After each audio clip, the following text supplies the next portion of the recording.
Hello everyone. आज हम discuss करेंगे इंक्लूसिव एजुकेशन के फोर्थ यूनिट के लास्ट टॉपिक को। ये पेपर बीएड सेकेंड ईयर के लिए लगा है और मैंने आपको आज तक लास्ट वीडियो को मिलाकर पूरा आपको सिलेबस जो है कवर करके प्लेलिस्ट बना के इस पूरे पेपर का यूट्यूब पे अपलोड कर दिया है।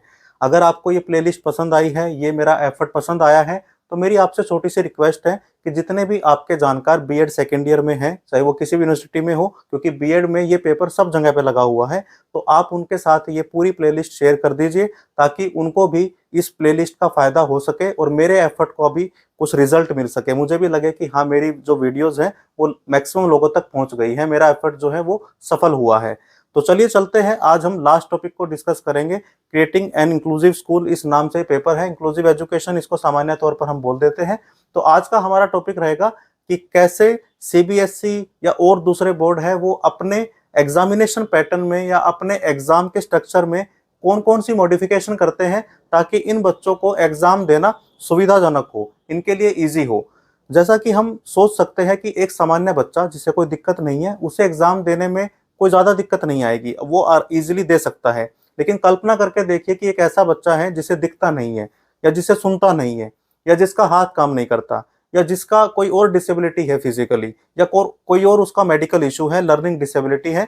तो उस बच्चे के लिए एग्जाम देना सामान्य सेटअप में, जो कि ट्रेडिशनली उन बच्चों के लिए डिजाइन किया गया है जो सामान्य बच्चे हैं, उसके लिए कितना मुश्किल होगा, कितना चैलेंजिंग होगा। तो इन्हीं बातों को ध्यान में रखकर सीबीएसई या और भी संस्थाएं अपने एग्जाम शेड्यूल में, पैटर्न में, टाइमिंग में बहुत सारे चेंजेस करते हैं। आज हम कुछ मुख्य चेंजेस के बारे में बात करेंगे।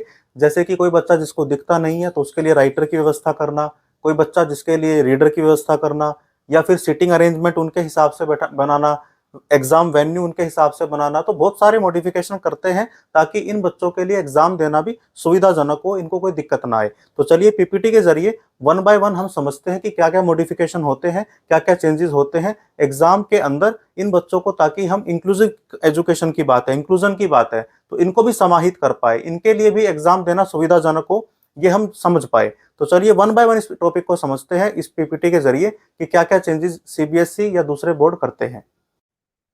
तो चलिए डिस्कस करते हैं कि सीबीएसई, आईसीएसई या और कोई जो इंडिया के अंदर एजुकेशनल बोर्ड चलते हैं, उन्होंने क्या प्रोविजन किए हैं कि डिफरेंटली एबल स्टूडेंट जो हैं उन्हें कोई दिक्कत ना आए एग्जामिनेशन में अपियर होने के लिए। तो उस पर बारी बारी से डिस्कस करते हैं एक एक पॉइंट। तो सबसे पहले है एडिशनल टाइम।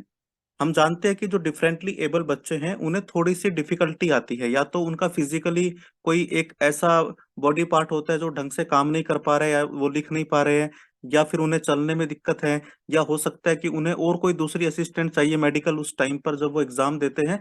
इन सब बातों को ध्यान में रख के एक्स्ट्रा टाइम उनको दिया जाता है एग्जाम को कंप्लीट करने के लिए।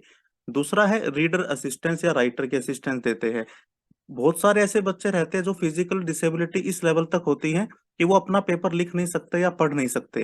जैसे विजुअली अगर कोई बच्चा है जिसे चैलेंज है, वो नहीं देख सकता, वो लिख नहीं सकता।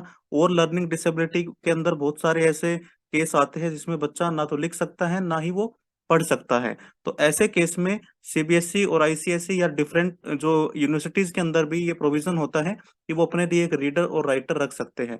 मैं अपना एग्जांपल दूं तो मैं भी बहुत सारे ऐसे मेरे सीनियर जो थे जिनको दिखता नहीं था, जो विजुअली इम्पेयर्ड थे, उनका मैं राइटर बना हूँ। 3-4 साल मैंने उनके लिए एग्जाम जो है दिए हैं, बीएड का भी दिया है और ग्रेजुएशन लेवल के भी दिए हैं। तो ये प्रोविजन को तो मैं वेरीफाई भी अपने एक्सपीरियंस से कर सकता हूँ कि ये होता है। और वैसे भी ये हर एग्जाम में होता है, कोई भी एग्जाम आप अगर देखेंगे तो उसमें ये सब इन सबको फैसिलिटी मिलेगी, आप मना नहीं कर सकते।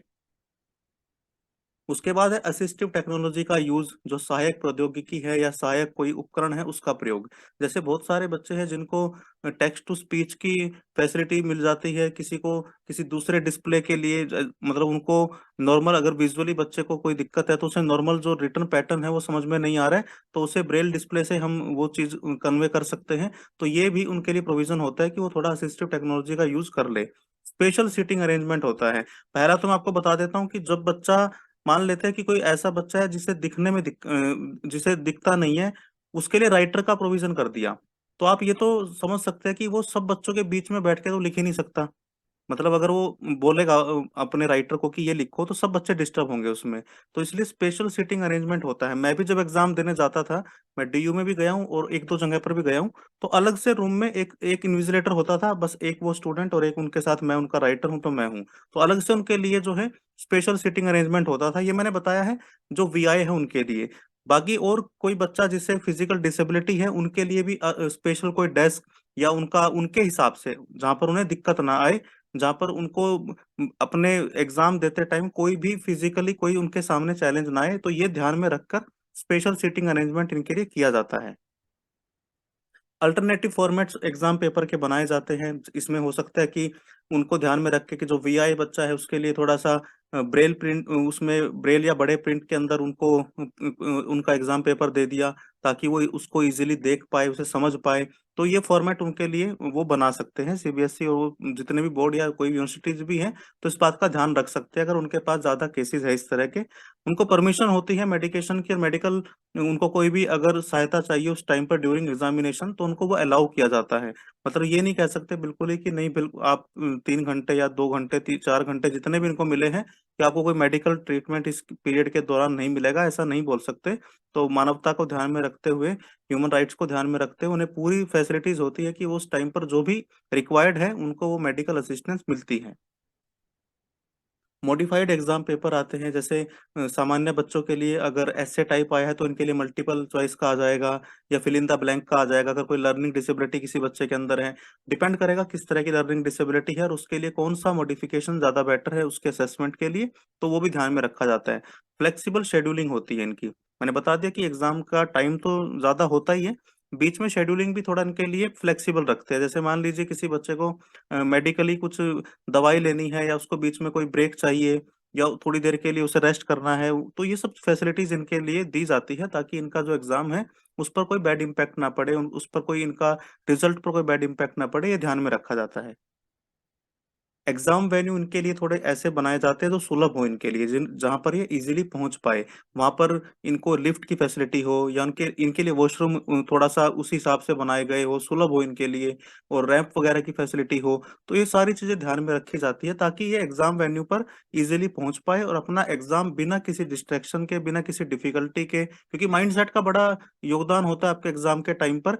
अगर आप पहले ही परेशान हो गए पहुंचते पहुंचते अपने एग्जाम वेन्यू पे, या वहां आपको फैसिलिटी नहीं मिली जो आपको मिलनी चाहिए थी, तो आपका रिजल्ट भी उस हिसाब से थोड़ा सा खराब हो जाएगा। तो ये सब बातें ध्यान में रखकर ये कुछ प्रोविजन इनके लिए किए जाते हैं।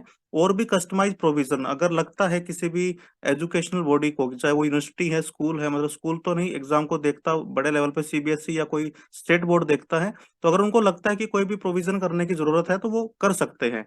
उनको ये फैसिलिटी दे सकते हैं, जिससे कि उनका एग्जाम किसी भी तरह से प्रभावित ना हो।